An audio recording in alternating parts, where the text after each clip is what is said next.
Hello everyone, welcome to Get Maths. Today we will do theorem 6.2 of chapter 6 and this is also known as converse of Thales theorem और basic proportionality theorem. ठीक है, तो Thales theorem या basic proportionality theorem का ये converse है, उसका उल्टा है. देखते हैं कैसे. In theorem 6.2 it is given that if a line divides any two sides of a triangle in the same ratio then the line is parallel to the third side. ठीक है, तो थेल्स थ्योरम में हमारा क्या दिया हुआ था, यहाँ मैंने पहले ही लिख लिया है गिवन और क्या प्रूफ करना है. ठीक है, तो जो प्रूफ करना था थेल्स थ्योरम में वो दिया हुआ था डी पैरेलल बी सी होता था, डी पैरेलल बी सी था, तो हम लोग A D by D B equal to A E by C proof किए थे. लेकिन इस बार दिया हुआ है कि एक लाइन है किसी ट्रायंगल ए बी सी में. ठीक है, एक लाइन पैरेलल नहीं दिया हुआ है बी सी का. ठीक है, एक लाइन डी इस ट्रायंगल का ए बी और ए सी साइड को पॉइंट डी और पॉइंट ई पर इस तरह से इंटरसेक्ट कर रहा है कि A D by D B equal to A E by E C, ये पहले ही पता है. ठीक है, तो हम लोग को प्रूफ करना है कि ये जो लाइन है डी ई ये बी सी के पैरेलल होगा.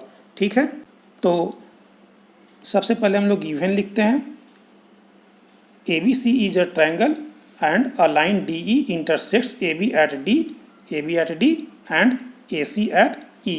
ठीक है, such that AD by DB equal to AE by EC. ठीक है, AD by DB equal to AE by EC ये दिया हुआ है.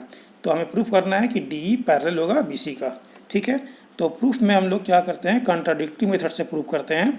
हम लोग मान लेते हैं कि DE is not parallel to BC. ठीक है, वैसे तो होता है लेकिन DE मान लेते हैं कि पैरेलल नहीं है. ठीक है, तो अगर DE पैरेलल नहीं है तो D से कोई तो एक ऐसा लाइन होगा जो कि D से अगर क्रॉस करेगा, पास करेगा, तो वो BC के पैरेलल होगा. अगर if DE is not parallel to BC. ठीक है, तो हम लोग मान लेते हैं कि D से एक लाइन जो है, अगर DE पैरेलल नहीं है तो एक दूसरा लाइन मान लेते हैं कि सपोज दैट ये D से गुजरने वाला लाइन है जो BC के पैरेलल है. ठीक है, और इसका पॉइंट मान लेते हैं हम लोग कि ये इसे F पर मिलता है AC को. ठीक है, तो लिख सकते हैं कि if possible DE is not parallel to BC. अगर DE BC के पैरेलल नहीं है देन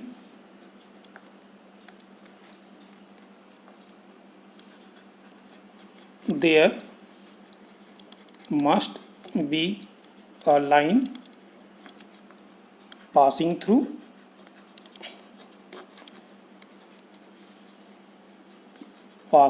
D and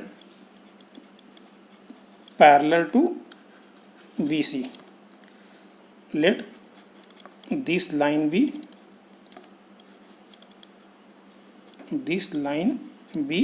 DF. ठीक है, तो हम लोग मान लेते हैं कि एक DF जो ये लाइन है ये BC के पैरेलल है. ठीक है, देयरफॉर हम लोग अगर जानते हैं कि अगर कोई लाइन पैरेलल होता है किसी साइड के तो by Thales theorem AD by DB, therefore we can say that AD by DB equal to AF by FC. AF by FC क्योंकि DF पैरेलल है. अगर DF पैरेलल है तो AD by DB equal to AF by FC लिख सकते हैं y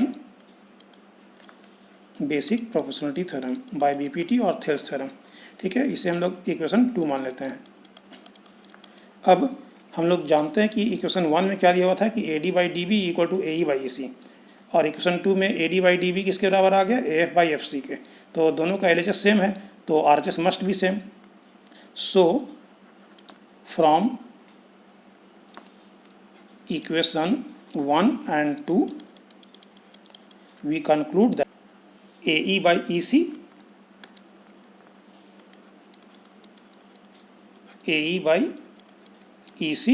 equal to AF by FC. दोनों का LHS इक्वल है तो RHS इक्वल होगा. तो AE by EC equal to क्या हो गया, AF by FC. ठीक है, अब हम लोग दोनों साइड 1 ऐड कर देते हैं. ठीक है, अगर AE by EC इक्वल है A F by F C के, तो हम लोग दोनों साइड +1 ऐड कर सकते हैं. Equal can be added to equal by Euclid's geometry. So by taking LCM we get AE plus EC by EC equal to इधर हो जाएगा AF plus FC by FC. ठीक है, AE प्लस EC फिगर में देख ली क्या हो जाएगा. AE प्लस EC मिलके क्या बन जाएगा, AC बाई EC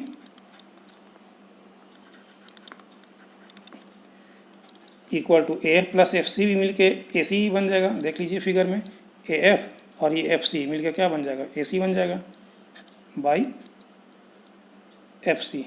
ठीक है, अब AC कैंसिल हो जाएगा तो 1 by EC equal to 1 by FC आ जाएगा. और by cross multiplication this implying that EC equal to FC, EC equal to FC. अब देख रहे हैं हम लोग क्या कि EC यहाँ फिगर में देखिए EC और FC इक्वल हो गया. तो ऐसा तभी पॉसिबल हो सकता है जब E और F कोइंसाइड हो. ठीक है, कोइंसाइड टू ईच अदर, क्योंकि अगर E और F कोइंसाइड होगा तभी EC इक्वल टू FC कर सकते हैं. ठीक है, सो लिखेंगे this is only possible, this is only possible when E and F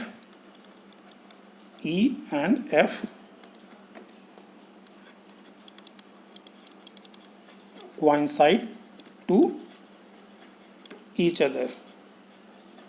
अब यहाँ फिगर में देख लेते हैं कि अगर E और F मिल गया, ठीक है, तो अगर E और F मिल गया तो DF भी वही लाइन हुआ जो DE हुआ. तो अगर DF पैरेलल है BC का तो DE भी पैरेलल होगा BC का. ठीक है, इसे लिख लेना है, coincide to each other. Therefore DE and DF will be same line, कोई अलग लाइन नहीं होगा, सेम लाइन. देयरफॉर अगर DF पैरेलल है तो DE भी पैरेलल होगा, DE parallel to BC. So this is the proof of this theorem. In next video we will see some results based on Thales theorem. So thanks for watching. Have a nice day.